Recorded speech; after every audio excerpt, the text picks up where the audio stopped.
All right, I'm going to spend a little bit of time now working on a little bit of background on some of the passages that are near and dear to your heart. Come on, Ed. Turn with me over to Mark chapter 8. As I mentioned the other day, the passage for deny yourself, take up your cross, and follow me that I sometimes prefer to use is Mark 8. The reason being is it does give a good bit of a setting here, at least a little bit better than you have in Luke 9. And here in Mark 8, here's the reason why, starting in verse 34. Then he called the crowd to him along with his disciples and said, and then he lays out the whoever, or if anyone. Here's what I picture, because I've actually been in this spot in Caesarea Philippi where this occurs. There's a big cliff. As you look down from that cliff, you could imagine Jesus down below with you having a bird's eye perch to be able to observe all of this. And I observed, here's Jesus in the middle, and then tightly packed in the crowd around him are his disciples, and then kind of radiating out in kind of concentric circles of maybe zeal of some sort or another. You have these fading concentric circles of the crowd that are trying to gather in around Jesus. So no matter where you are in any of these concentric circles around Jesus, he is now saying, if any one of you is going to be my disciple, he must deny himself, take up his cross, and follow me. You want to save your life? You'll lose it. Whoever loses their life for me and for the gospel will save it. What good is it for someone to gain the whole world and yet forfeit their soul? What can you give in exchange for your soul?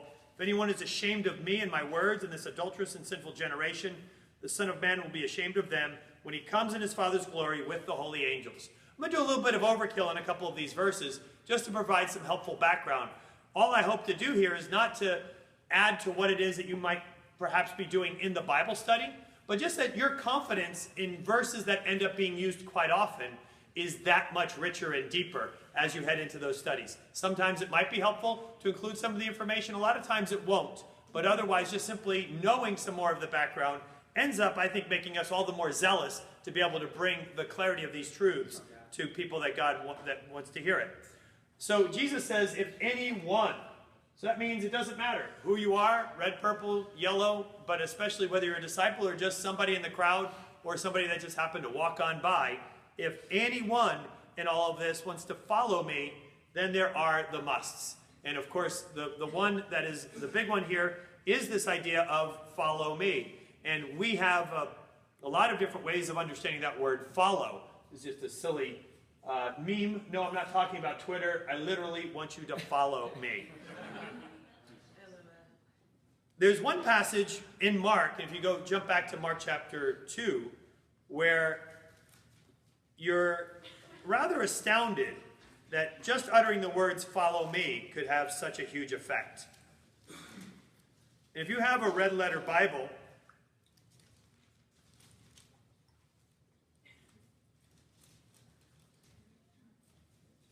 and you're in verse 13, the entire encounter with Levi, which goes from 13 to 16, has only a couple red letters. And Jesus is, again, probably making his way up from the Sea of Galilee. Levi or Matthew was probably a tax collector. He was a tax collector, publican, set up probably to capture that trade coming off of the Sea of Galilee, coming into the northern section of Israel.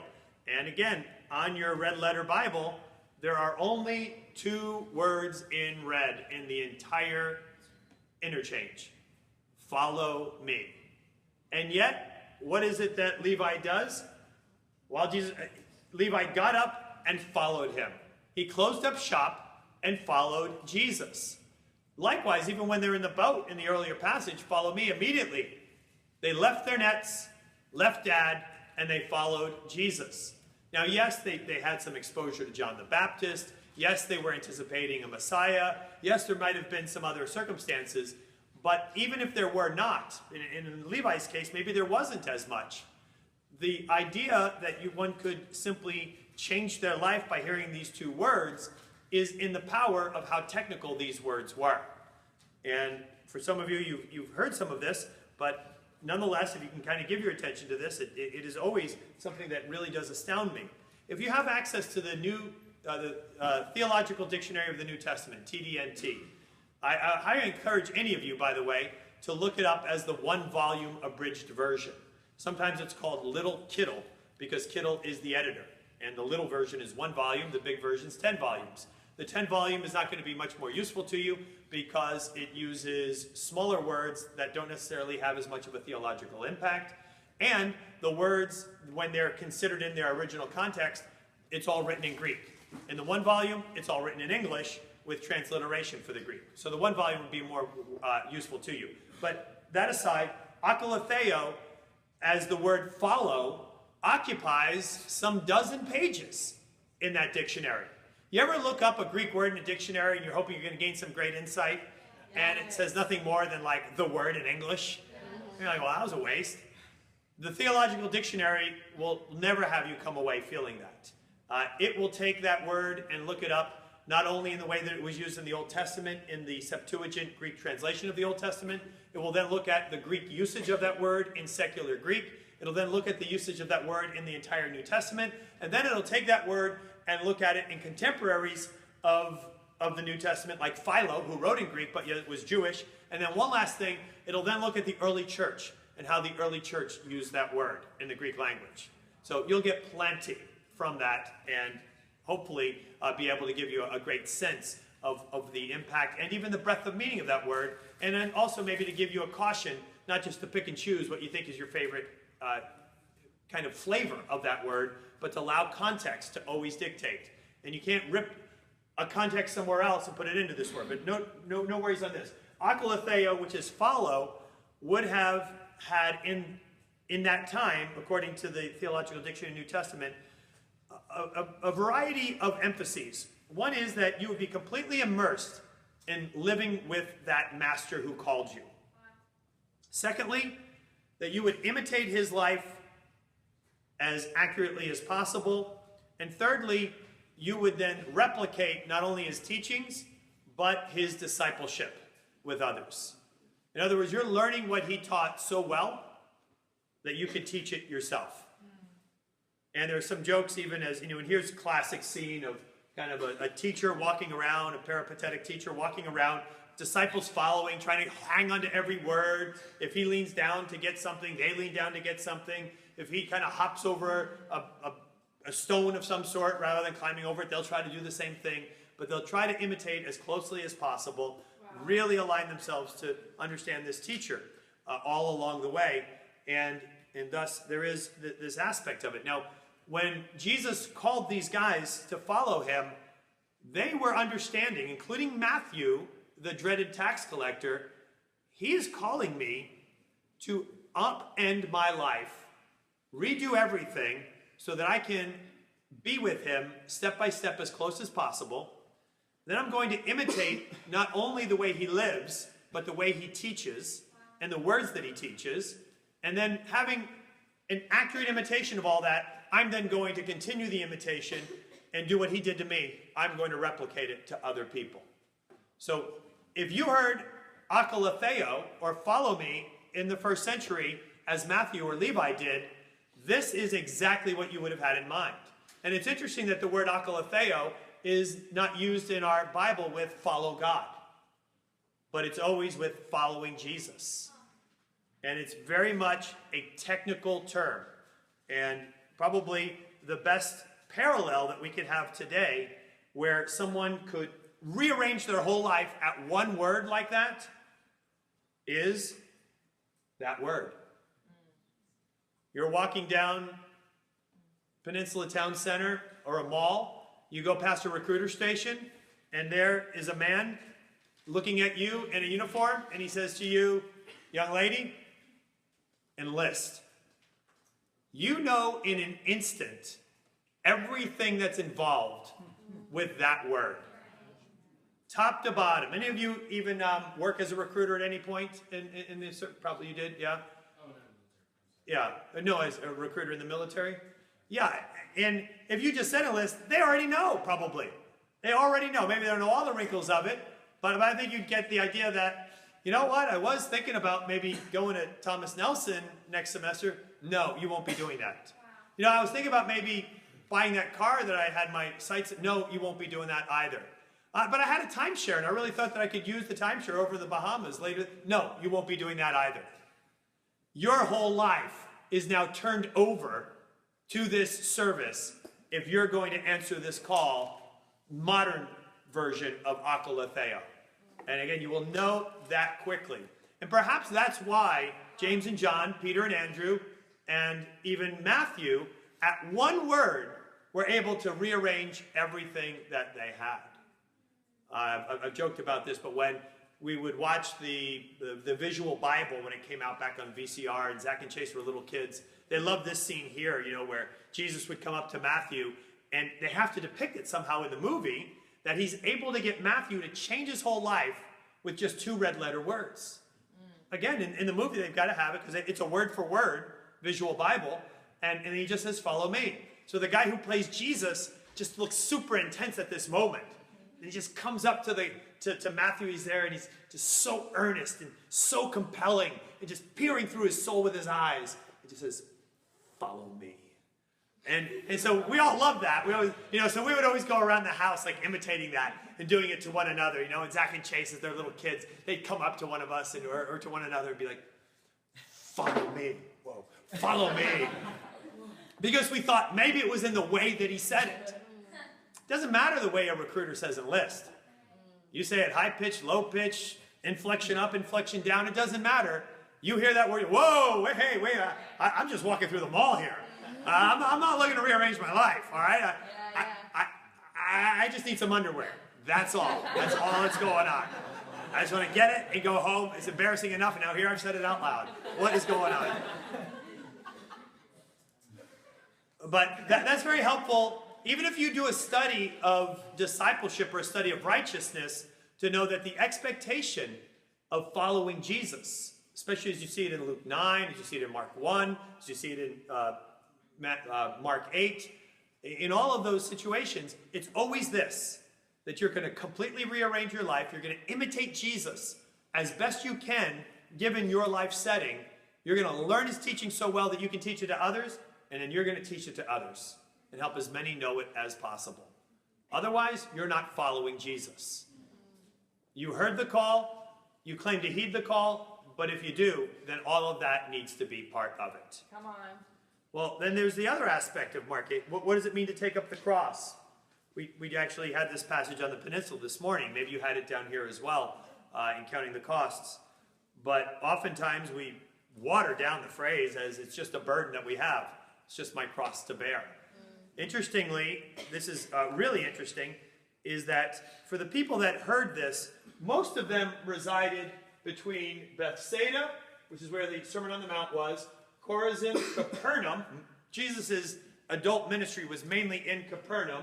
Of course, then over here, which is really not that far away, is Nazareth, where he grew up. This is just a quick walk. I mean, this is like a commuter walk. This is less than a 5K. It's like a 3K walk.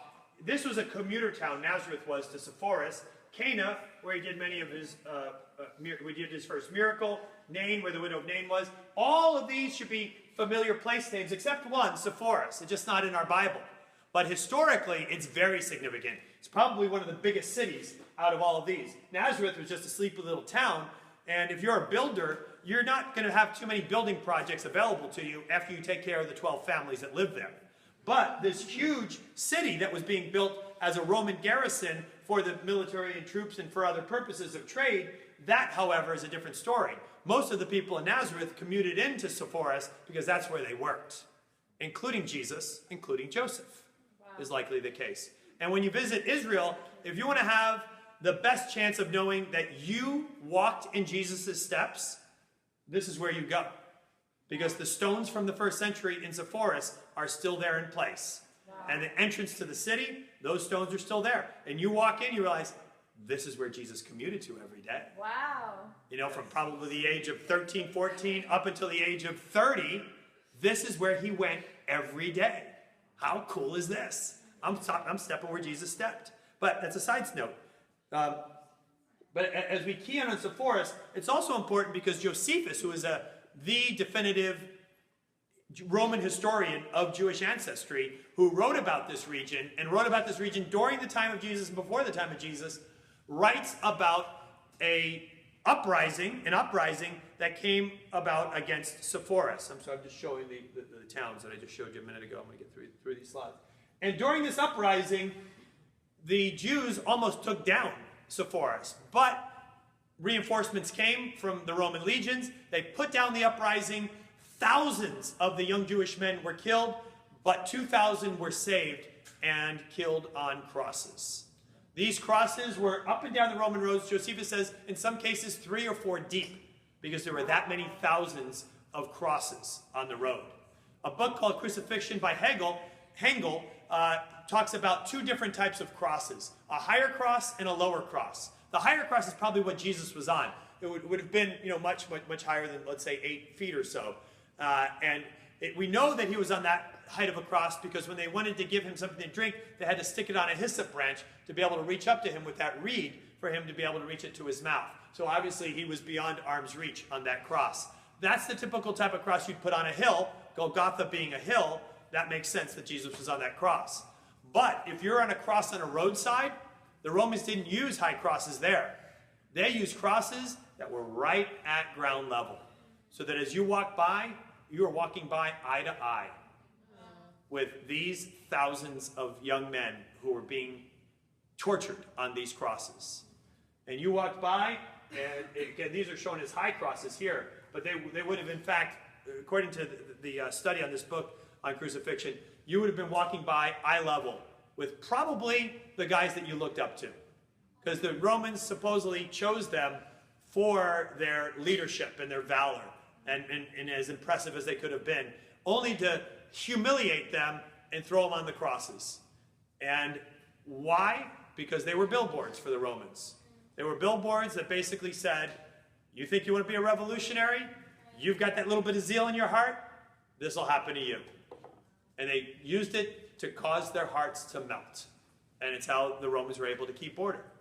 But so when these people here heard Jesus say, all right, if you're going to follow me, you're going to deny yourself, and you're going to take up your cross. What does that mean? It doesn't mean, well, I guess I have to so turn from sin that I put my sins on a cross. Why can it not mean that? Easter hasn't happened yet. That significance of the cross is a foreign idea to that audience. Now, it's not a foreign idea to Luke's audience who's reading it, but nonetheless, Jesus preaching it for sure is a foreign idea to them. But what is not a foreign idea to them is that only 2 types of people really end up on crosses. Mark 15:7 tells us what those crimes were. Barabbas was in prison with the other insurrectionists for committing murder in an uprising. I think I've got that pretty close to what the scripture says there. So what were those crimes? Murder and insurrection, or murder and being a rebel or revolutionary. But then why are some people called robbers that are on the cross? Why on each side of him is there the thief on the cross, or a robber on the left and a robber on the right? Well, the word robber is the Greek word leistes. And there it is. It is the word that does mean robber, but it also has a rather disparate semantic range. And depending on your translation, and probably if any of you looked up your translations right now, you'd see something in this range. Anybody have an ESV with them? What does John 18:40 say for this passage? What was Barabbas? Barabbas who was slated for a cross. Yeah. Robber. Thank you. Anybody have an NLT or a Holman Christian Bible? Or what do you got, Lauren? NLT says revolutionary. Revolutionary. So we've got robber, revolutionary. I think Holman Christian has outlaw. Some have bandit. The Message has freedom fighter.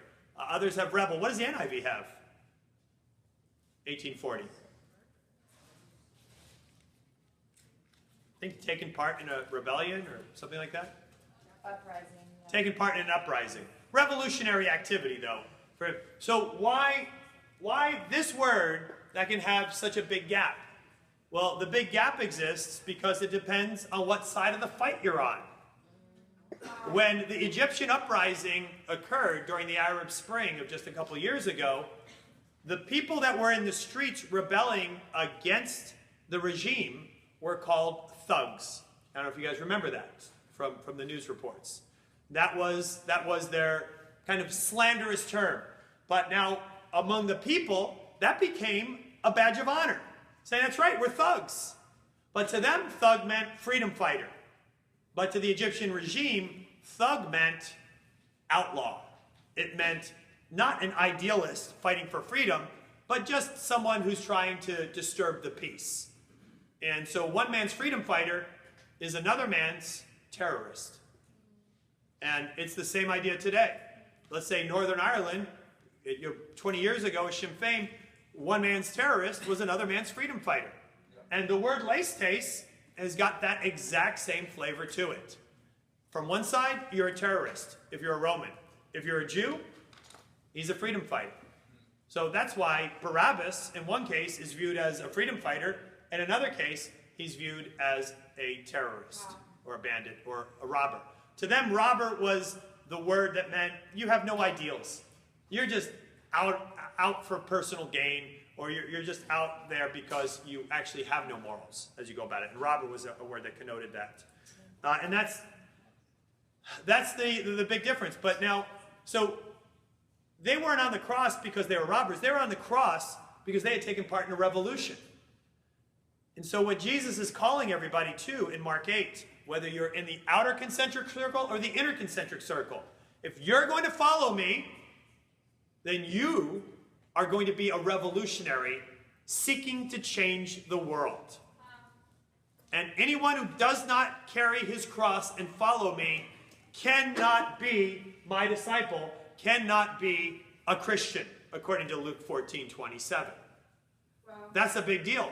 And if we're going to be disciple makers, we can't water down what the commitment is to enter into service with Jesus Christ, to enter into alignment with the will of Christ, and to just go about this because, well, we just want a nice church home to raise our family and to give our kids a nice moral mooring. That is appalling to what Jesus is really calling us to. That's seeking comfort rather than ready to go and put it all on the line for the sake of Christ. And by the way, we know what happens to those early Christians who are in that scene. These are some of the kind of the icon scenes of the early church. This is Matthew being run through in the city of Ethiopia. Mark went to Alexandria, where after being dragged through the streets of that city, he was then clubbed to death. Luke was hanged from an olive tree in Greece. Peter, crucified upside down in Rome. James, the younger brother, was thrown from the pinnacle of the temple and then beaten to death with a club. Bartholomew was skinned alive. Andrew was bound to an X-shaped cross. Here's Bartholomew being skinned alive. Here's Peter being crucified upside down. Here's Thomas being run through with a lance in southern India. And here's Andrew preaching from an X-shaped cross. Some say it's one of the most fiery sermons ever preached.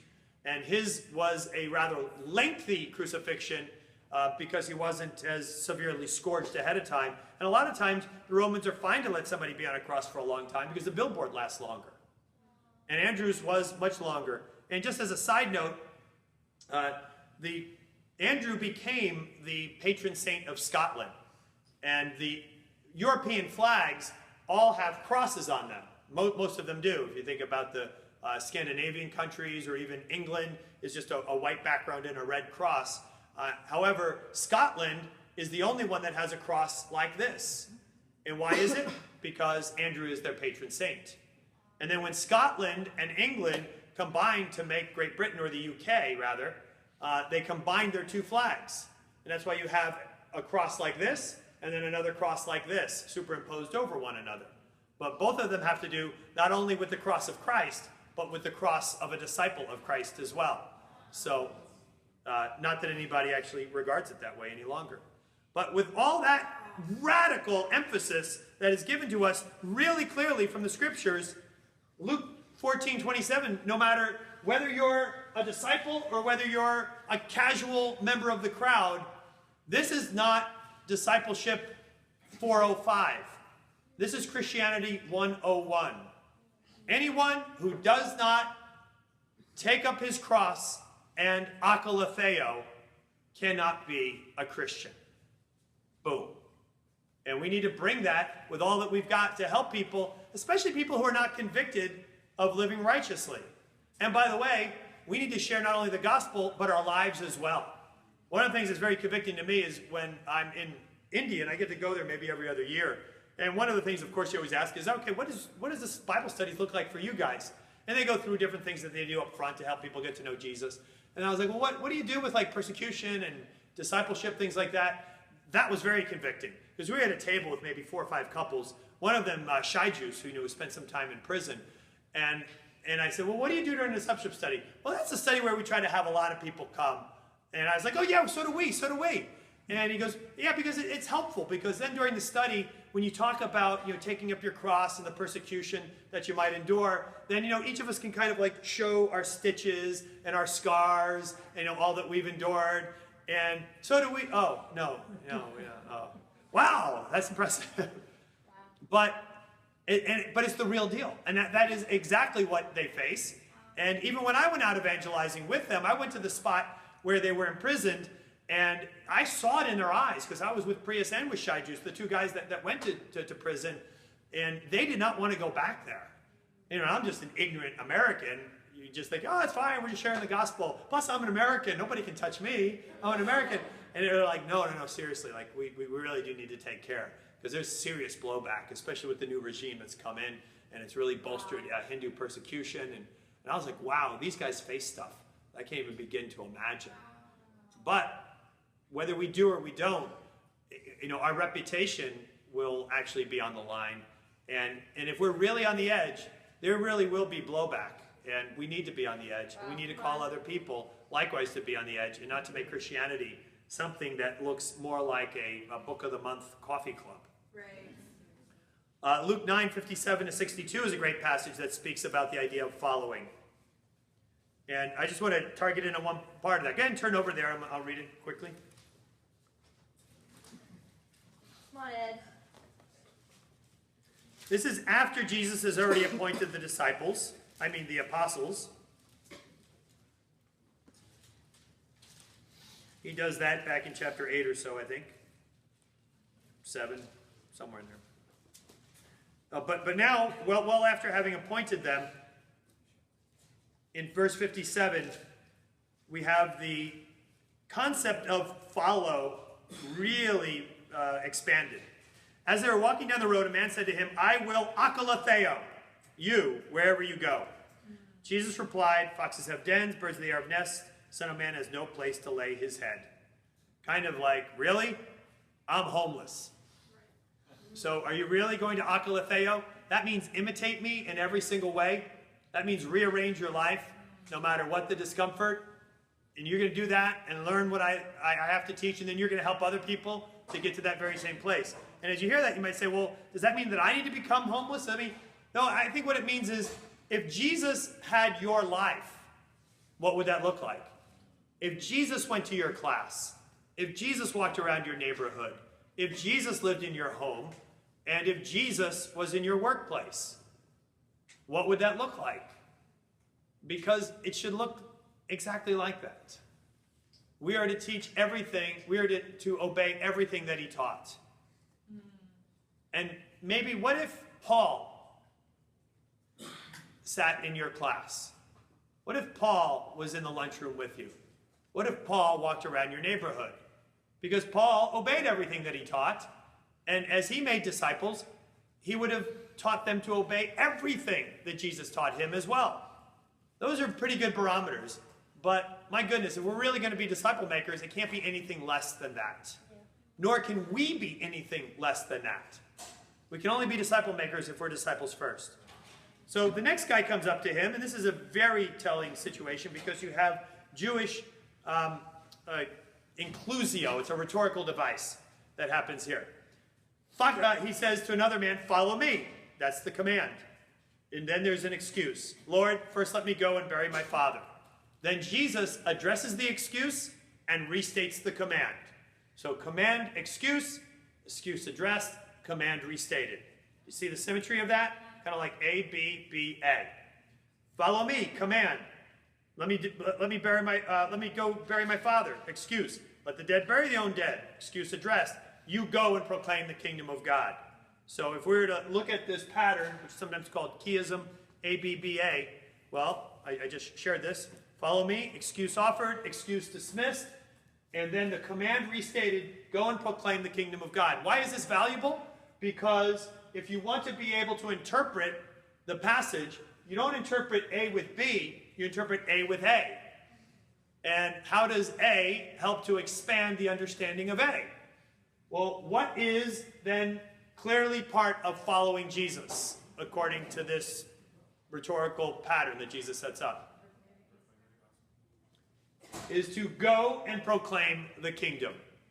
Can you follow Jesus if you're not going and proclaiming the kingdom? No, because that's the way he defines it here. As a matter of fact, it's what akalatheo means. Yep. It's to follow him, learn what he teaches, teach what he teaches, and expand it to other people. If that's not the case, then you're not practicing akalatheo. And if you need the scripture to define it rather than a historical document like the sources cited in the Theological Dictionary of the New Testament, well then just go here. Because Luke 9 does exactly that. It gives you a parallel statement which defines akalatheo, which is to include, for sure, go and proclaim the kingdom of God. And then we have one last follow, and this one gives us not a rhetorical parallel, but it gives us a visual parallel from the Old Testament. And here, this last fellow is addressed by Jesus. I'm sorry. Somebody like Facebook and tell him what a disruption that was. Man, oh man. But this fellow then says, I will follow you, but first let me go and say goodbye to my family. Jesus said, no one who puts his hand to the plow and looks back is fit for service in the kingdom of God. I've spent many years probably giving this illustration saying, hey, have you ever mowed the lawn or ridden a bike? And you ever realize that when you ride that bike or mow the lawn, how important it is, let's say mowing the lawn, because right here it's talking about plowing, how important it is while you mow the lawn to really face forward and really give it your full attention? Well, that's what Jesus is trying to say here. That if you're going to be part of him, that it's kind of like mowing the lawn, and you've got to really face forward and really give your full attention. Has anybody ever kind of used an illustration that sounds something like that with that passage? Somewhat? No. Maybe like riding a bike or something, you know. Sowing seed. Sowing a seed, driving a car. Right. That's not what he's saying.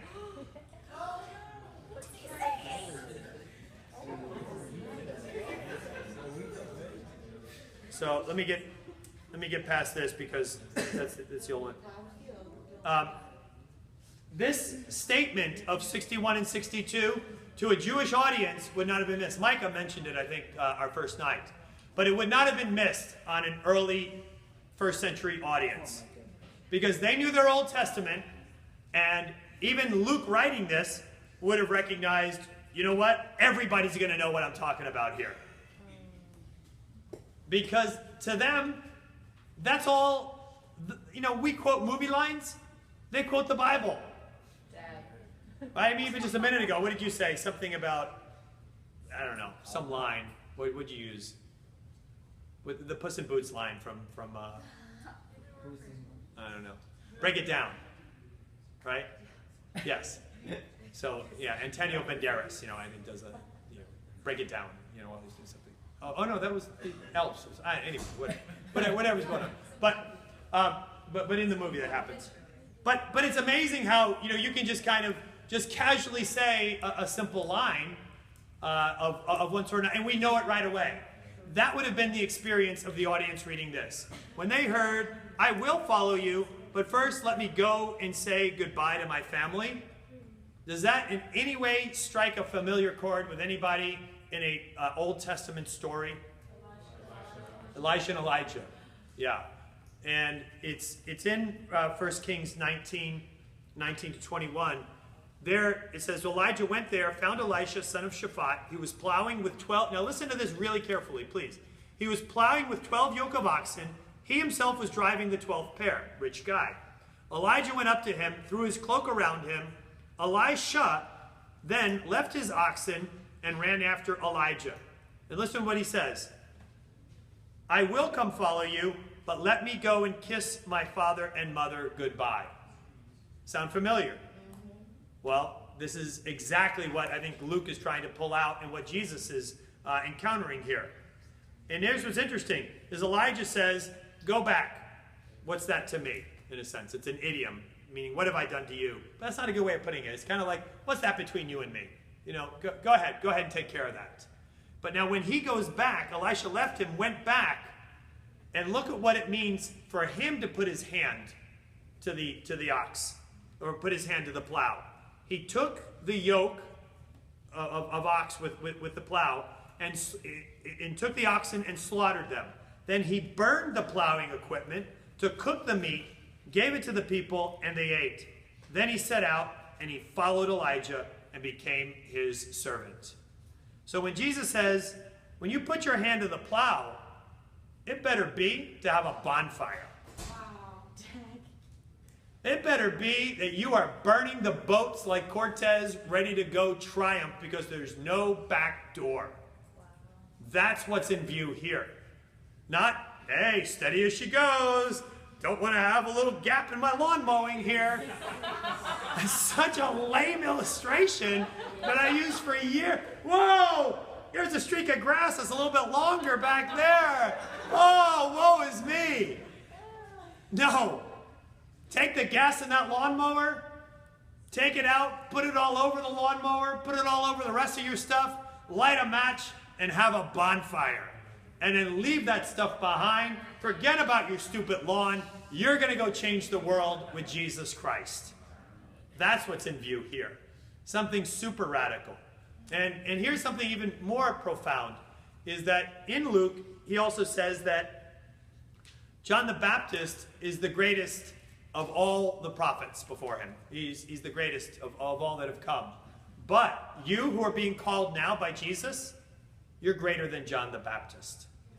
What this scenario is showing us is that this random guy being called by Jesus is just as, if not more significant than the story of Elisha being called in 1 Kings 19.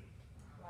And so likewise, when somebody stopped you and helped you to understand, I'm stopping you because Jesus has a message for you. He wants you to follow him. That interaction in your life is at least as, if not infinitely more significant than the incident that occurred between Elijah and Elisha. This is no small thing.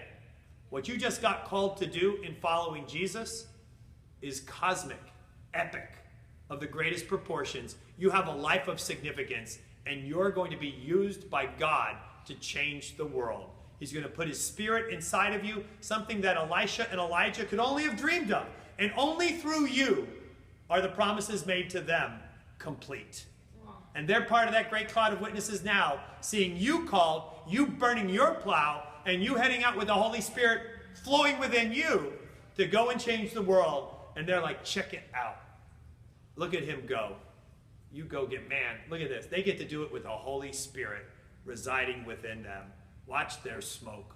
Let's see what happens as a result of their lives. That's how big this is. This is not, well, maybe I'll show up at Starbucks and look at some scriptures. Maybe I'll have more family devotionals so that my kids can have a nice home in the church. No, this is way beyond any of that. We have a high, high calling. And for anybody reading this in the first century, they would have understood the depth of that calling. Amen.